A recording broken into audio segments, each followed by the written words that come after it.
Drage gledalke in cenjeni gledalci, dobrodošli v novi oddaji Potencial moje mladosti. Danes je z mano izjemno zanimiva in vsestranska gostja Saša Suhadolnik. Saša, dobrodošla. Zelo sem vesel, da si se odzvala mojemu povabilu. Hvala, Damjan, za povabilo. Sem vesela, da sem tukaj. Lepo pozdravljam tudi vse gledalce in se veselim najinega pogovora. Saša, midva sva se o tem pogovoru pogovarjala, dogovarjala že kar nekaj časa. V bistvu je to zame tako zelo dober primer iz prakse. Koliko smo danes ljudje dejansko raztrešeni po nekih opravkih, opravilih, ciljih, željah, ambicijah.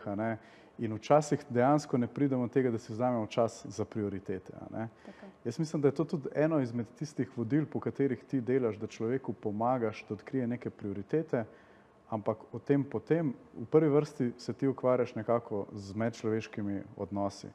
Bi pa tebi raje prepustil besedo, da se malo na kratko opišeš, ker boš to storila veliko bolje kot jaz.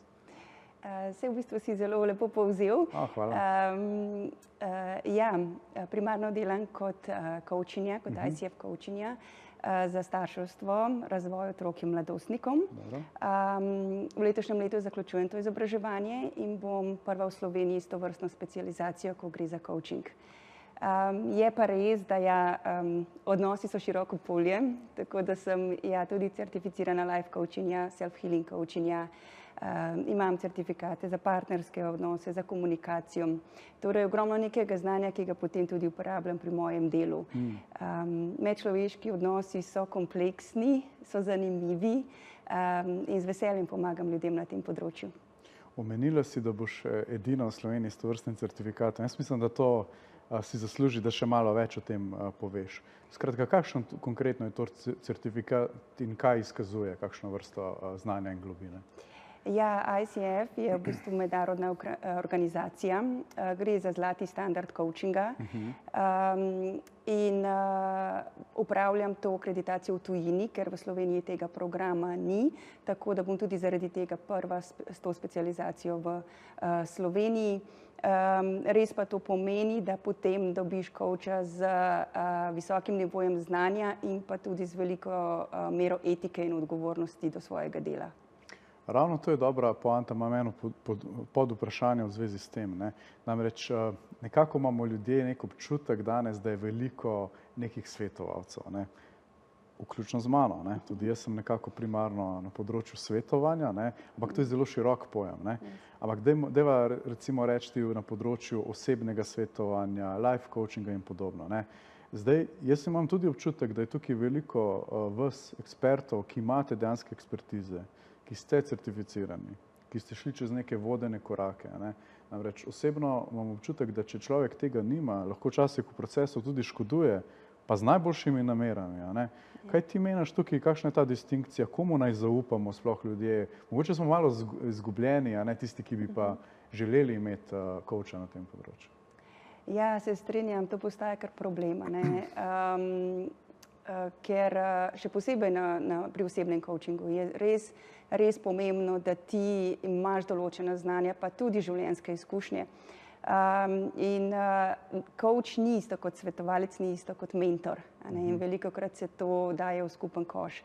Saj malo se prepletajo vloge, ampak hkrati vloga coacha je predvsem primarno, da te vodi, da v sebi najdeš odgovore, torej izhajaš iz sebe. Ne svetujem jaz nekomu, ampak pripeljem do odgovorov iz sebe. Tako da, dejansko je pri tem standardu coachinga tako, da če greš v vlogo svetovalca, nisi več coach. In to, kar si omenil, je predvsem na osebnem področju, je, da včasih se v človeku zbudijo tudi potlačena čustva, tudi travme in če nismo opremljeni za delo, s tem lahko naredimo škodo. In po mojih izkušnjah, oziroma kar se tudi pogovarjam z drugimi, imamo vsi neke travme, vsi nekaj zdravimo, pravzaprav celo življenje. Tistega ranjenega dečka, deklico. Kaj bi povedal več o tem? Bom rekla, coaching in terapija se na nek način dopolnjujeta. Veliko mojih strank je že tudi bilo na kakšni terapiji. pa potem, bom rekla, določene stvari, ki jih ozavestijo, ne vejo, kako spraviti to v prakso, v svoje življenje. Tam jim zmanjka, bom rekla, te moči, ki jim jaz potem pomagam, da jo najdejo nekje v sebi, da jo skomunicirajo, da so v stiku s sabo, s svojimi čustvi, da so suvereni v odnosih, da gradijo na samozavesti. Je pa vse povezano. Človek je kompleksno bitje, tako da absolutno s komerkoli delam na osebnem področju, se dela na čustvih in deloma tudi na preteklosti. Skratka, nekako nasvetno ta preteklost lahko drži nazaj, če z njo na neki točki, ne bom rekel razčistimo, mogoče boljši pojem ozavestimo vsaj. Tako. Bom rekla, ni smiselno, da ostajamo v preteklosti, smiselno je, da jo zacelimo in se iz nje naučimo. In potem pač gremo naprej in te naše lekcije, te naše znanja potem uporabimo za naš boljše ravnanje, obnašanje, delovanje v našem življenju. V sedanjosti. Tako, v sedanjosti in za prihodnost. In če smo starši, kot zgled našim otrokom. Za ena zanimiva anekdota sem se pogovarjal z nekom, enim poslovnim prijateljem, pa je rekel tako, Evropejci, mi nasplošno, nekako živimo predvsej v preteklosti. Imamo radi tradicionalne stvari, se opiramo tega, mogoče to zdaj velja za Slovence tudi ali malo manj. Recimo Američani so izrazito uperjeni v prihodnost, kaj bomo naredili, akcijsko uperjeni. Določen del Azije, predvsem vzhodni del Azije, pa naj bi nekako živeli v sedanjosti, da naj bi znali to zbalansirati. Kako se pa tebi zdi? Se ti zdi to recimo nekaj zanimiv tak anekdota, pa kako bi ti rekla, da je pomembno živeti v sedanjosti in balansirati to, da se ne vračamo v preteklost in hkrati nismo preveč obremenjeni s tem, kaj bo? Ja, zdaj je odvisno, ali ti preteklost služi.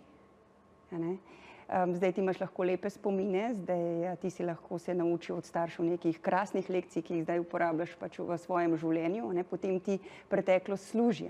Velikokrat gre pa žal za pogrevanje težkih zadev in prepirov in vzorcev in podobno, ki pa nam ne služijo, ki nam pa delajo škodo v odnosih.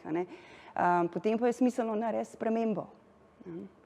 Si zelo direktno to odgovorila, mislim, da si zelo lepo to povedala. Me pa zanima, kar se tiče odnosov. Se pravi, ti srečuješ veliko ljudi, veliko različnih osebnosti spoznavaš. Kaj bi rekla, če bi mogla dati nek skupni imenovalec? Kje imamo ljudje ponavadi največ težav pri medsebojnih odnosih? A pa neke top 3 take situacije? Zakaj se ne razumemo? Zakaj je komunikacija toliko zapletena, pravzaprav? Ja, saj si omenil to magično besedo, komunikacija. V prvi vrsti ne komuniciramo več s sabo, kar pomeni, da smo zelo odtujeni od sebe. In če mi ne vemo, kje smo z našimi občutki, našimi mejami, z našimi potrebami, željami, kako jih bomo šele sporočili drugi osebi. Tako da vedno tudi jaz, ko delam z ljudmi, začnemo na odnosu do sebe.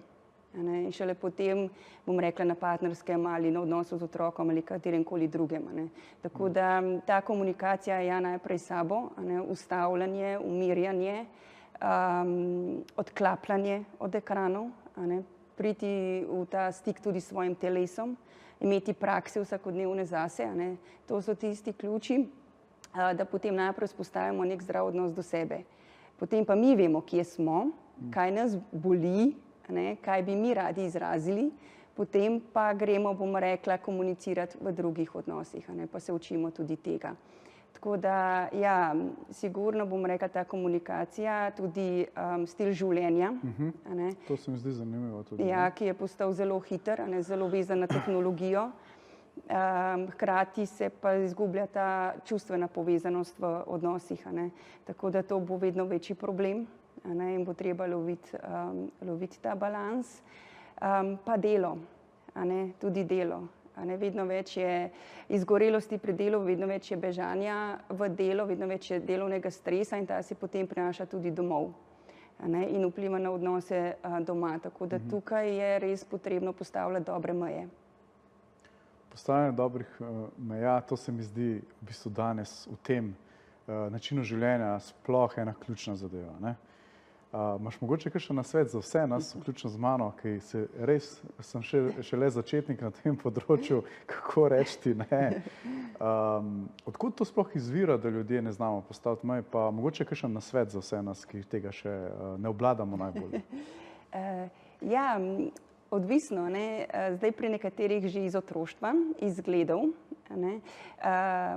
Zdaj, zato je zelo pomembno opolnomočenje otroka, ne, ker če otrok razvija svojo samostojnost, svojo samozavest, je v stiku s sabo, potem bo celo življenje znal slediti sebi in bo bolje postavljal te meje.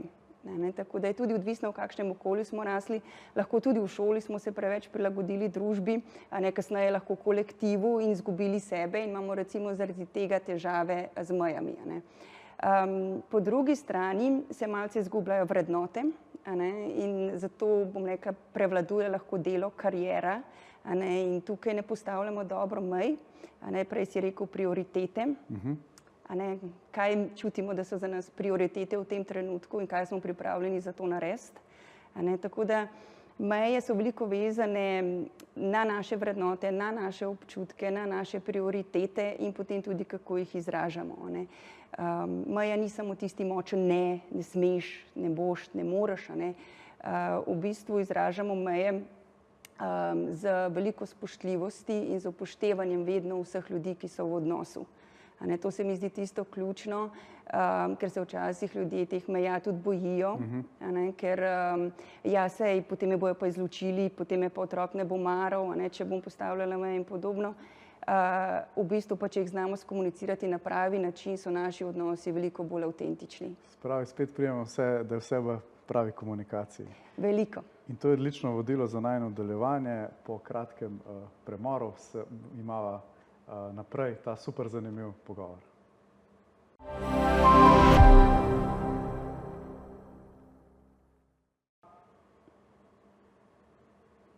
Dobrodošli nazaj v oddaji Potencial moje mladosti.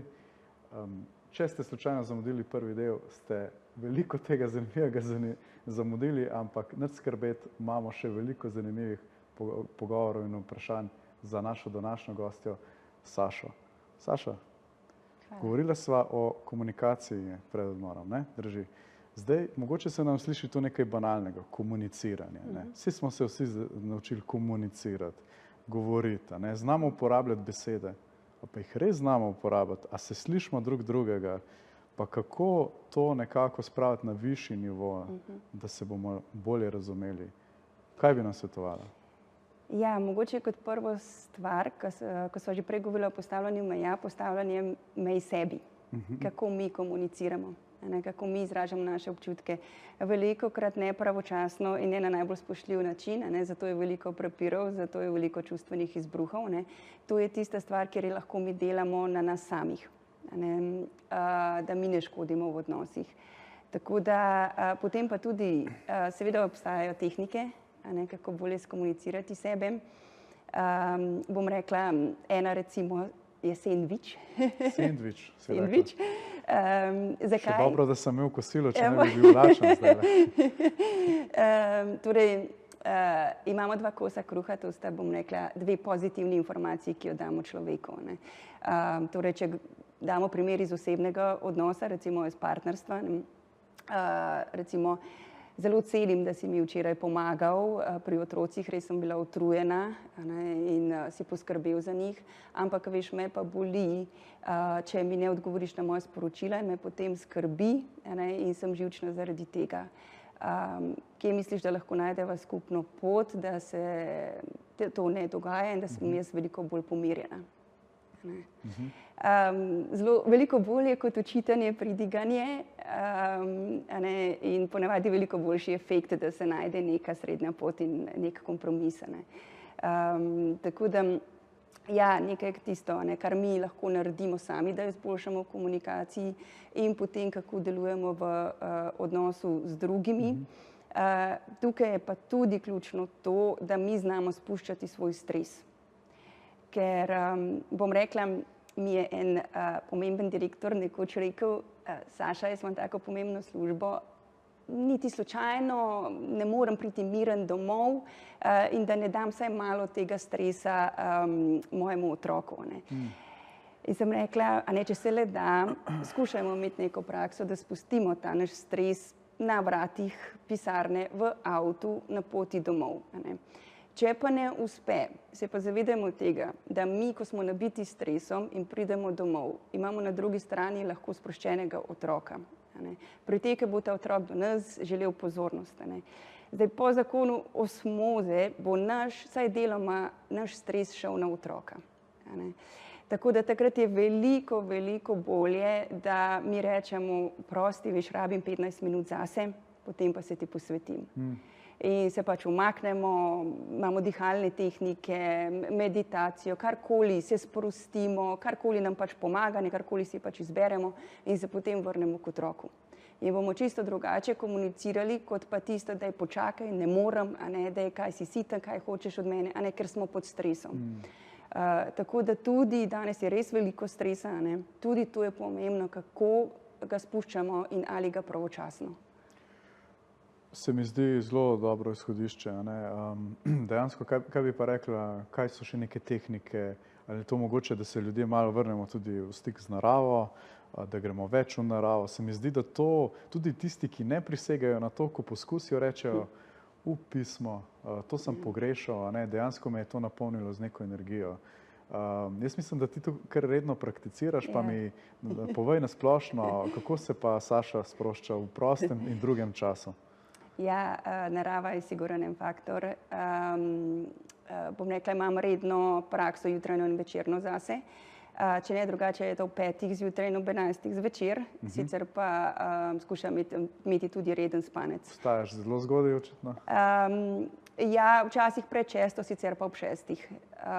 In meditacija, vizualizacija, spuščanje stresa s telesa, če ga imam, da sem pač v stiku s sabo. Kako pa vemo, kdaj smo zelo pod stresom, razen ko smo že tik pred tem, da izbruhne iz nas? So kakšni drugi indikatorji, mogoče, da bolj pravočasno to zaznamo? Ja, ta občutek preobremenjenosti, preplavljenosti, tudi če zbolevamo, tudi to je nek pokazatelj, prepiri v odnosih, naše počutje, nezadovoljstvo, kronično nezadovoljstvo, zamere, ki jih nosimo v sebi, čustveni izbruhi.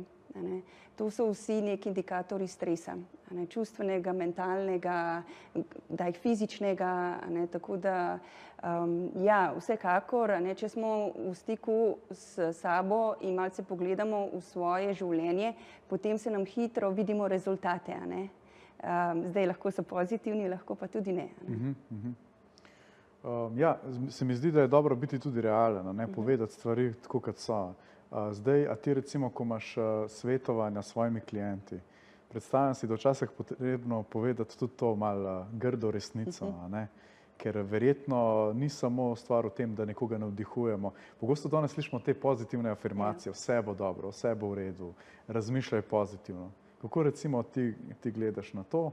Pa potem drugo vprašanje, kako pa te stvari recimo razložiti otrokom, mlajšim, mladostnikom? Ja, jaz veliko delam na opolnomočenju. In prvi korak je, da si sploh priznamo, da smo nemočni. To je premagovanje sramu, velikokrat neke stigme, celo. Jaz sicer pretežno delam z mamami, ampak sem vesela, da se oglasi tudi kakšen očka že. A vedno bolj pogosto? Ja, in res skušam to spodbujati in govoriti tudi o tem, kako pomembno je to, ali pa da se partnerja oba odločita za neko delo na svojem odnosu. Tako da ja, vsekakor je veliko nekih faktorjev, ki vplivajo na to, kako se mi obnašamo v odnosih in kako v bistvu komuniciramo in kako potem tudi, bom rekla, zgledom kažemo otrokom. Kako oni bodo, bom rekla, od nas kot staršev odnesli največjo popotnico za življenje. Se pravi, ali dobro ali slabo, vedno vodimo verjetno zgledom. Zdaj, zanima me tudi dejansko o rezultatih, ko delaš s klienti, kakšne so to potem življenjske neke transformacije, pa sem prepričan, da bi tudi gledalke in gledalci to si želeli več o tem slišati, ampak to izveste, če boste z nami zdržali še malo, kajti vmes imamo eno kratko pauzo, potem pa nadaljujemo s tem zanimivim pogovorom s Sašo Suhadolnik.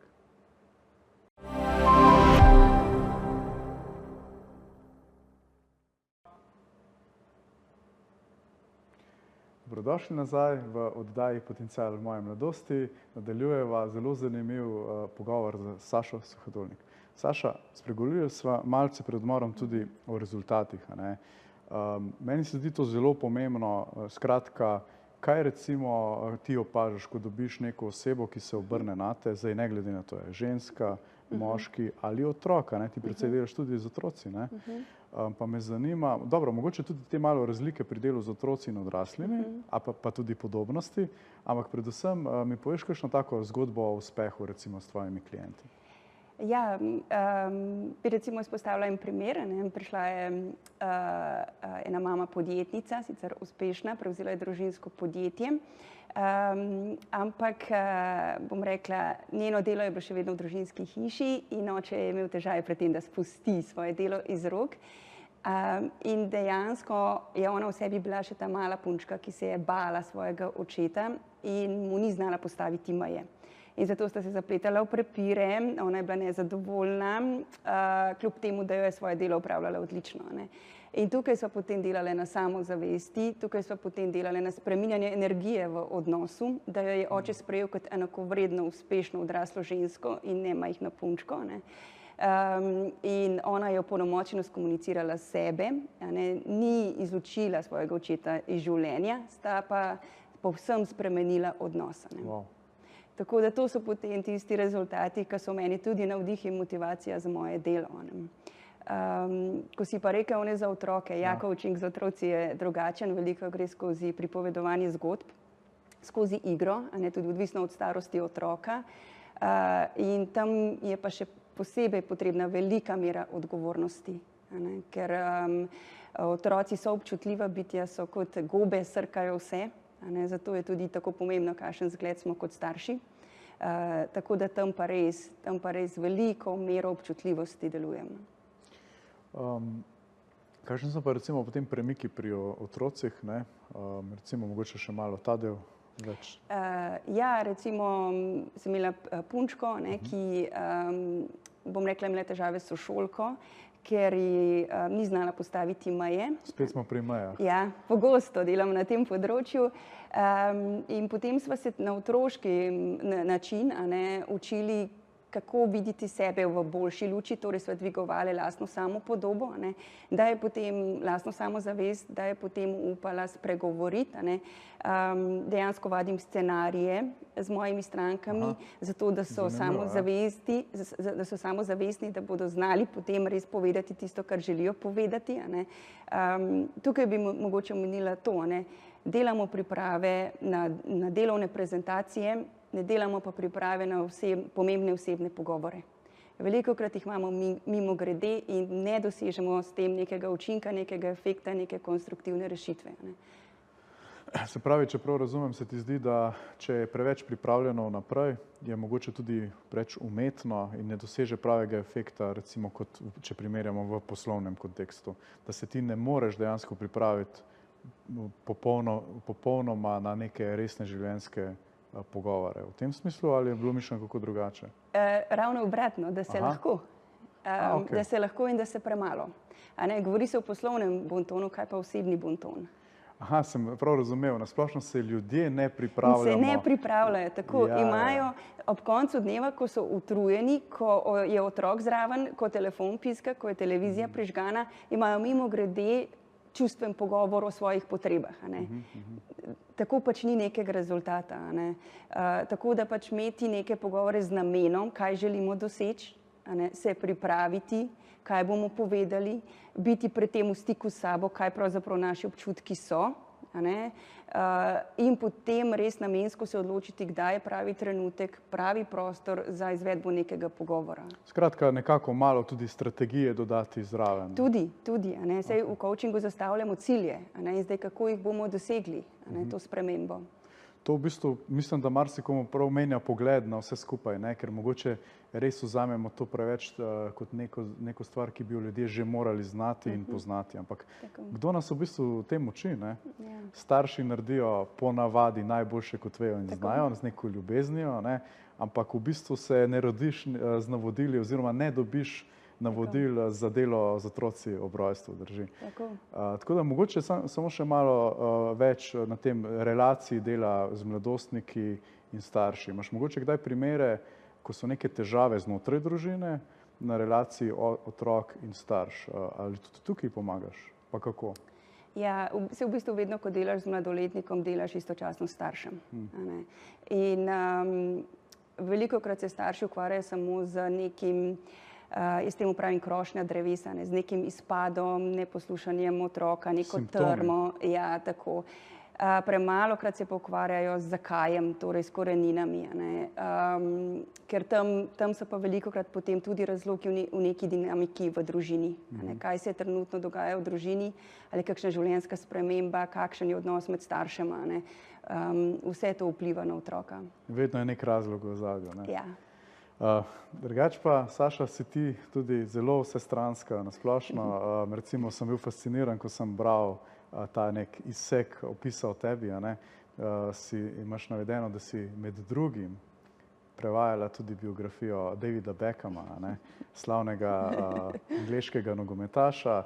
Zdaj fante ga mogoče poznamo iz nekega drugega konteksta. Kaj bi povedala o tej izkušnji? Te je to kaj naučilo? Kaj ti je to dalo? Ja, jaz sem po uradni izobrazbi diplomirana anglistka, magistra znanosti in po končanem študiju sem dejansko se ukvarjala tudi s prevajanjem. In takrat mi je prišlo to delo pod roko, tako da je bila zanimiva izkušnja. Tudi oba David in Viktorija sta starša, podjetnika. Tudi njuni otroci grejo nekateri v to smer. Tako da, ja, in pa živita tudi pod nekim pritiskom medijev. Tudi to je danes postal nek problem. Socialni mediji, vedno smo na voljo, zdaj kaj mi delimo, kaj je še zasebno, kaj ni. Tudi tukaj gre za postavljanje nekih meja in tudi oni dva sta imela velike težave pri tem. Kako recimo, dobra tema, aktualna tema, kako na zdrav način, dober način, bi rekel, postaviti te meje recimo otrokom, kar se tiče konzumacije teh naprav, digitalnih medijev in podobno? Ja, po najnovejših raziskavah se ne priporoča, da ima otrok kakršnokoli prenosno pametno napravo do 12. leta. Do 12. leta. Tako da zdaj pa v bistvu vidim že dojenčki dobijo v roke telefon za umirjanje. Zaskrbljujoče, bi rekel. Ja. Kako misliš, da lahko ta trend zajezimo kot družba? Ozaveščanjem, govorjenjem, izobraževanjem. Posledice bodo tudi vidne, so že. Tako da potreben je balans. Jaz imam tudi 8 let stari dvojčici. Jaz jo učim, da uporabljam moje ekrane za orodje kot za delo. Ne za beg, ne za distrakcijo, ne za preganjanje dolgčasa, ampak za delo. Pravi, strogo ločiš. Tako. In ker ne odraščate pred ekrani, ste izjemno kreativni, ogromno neke domišljije, bogat besedni zaklad. In to je tisto, kar se vse izgubi potem, če je otrok preveč za ekranom. Skratka, lahko bi tudi rekla, da to, kar svetuješ, tudi živiš v praksi. Včasih rečemo walk the talk. Zdaj, Saša, ker se počasi bližava koncu, pa mi, da bi lahko govorila vsaj še 1 uro, me zanima, kaj bi predala mlajši generaciji. Vsi si veliko tega so že povedali, ampak mogoče zdaj predvsem neki, bom rekel, najstniški populaciji, ki razmišljajo o tem, kaj bi bili v življenju, ker smo v tej fazi.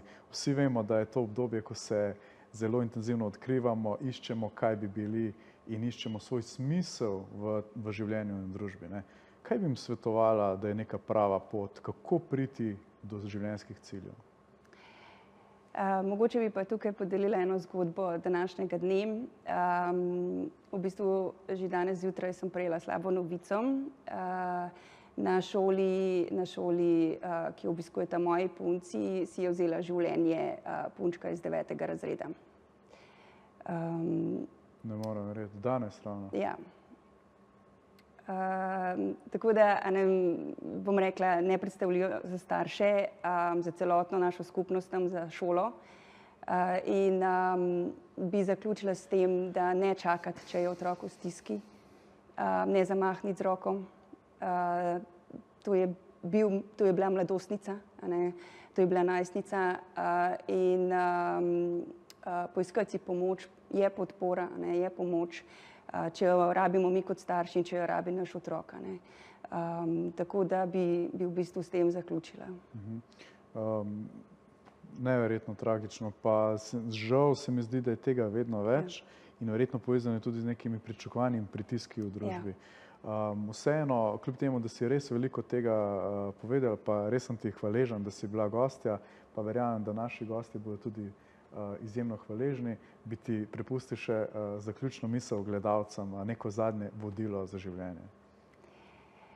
Ja, glede na to, da delam na opolnomočenju, bi rada povedala, da imamo vsi v sebi superheroja, superherojko. Včasih rabimo samo pravo podporo, znanje, veščine, da tudi zasijemo in da res se pokažemo v tisti pravi opolnomočeni luči. Tako da kar pogumno, vse se da in skupaj zmoremo. Saša, jaz bi rekel, da poleg meja je tista beseda ključna od današnjega pogovora opolnomočenje. Da se opolnomočimo najprej sebe, potem pa še druge okrog nas. Res sem ti hvaležen za tvoj obisk. Hvala lepa. Skratka, drage gledalke in gledalci, jaz sem prepričan, da je tale pogovor super koristen in da boste vsi lahko imeli veliko od tega. Sašo lahko spremljate tudi na socialnih omrežjih in tudi na spletni strani lepamama.si. Se spremljamo ob torkih. Hvala lepa za pozornost.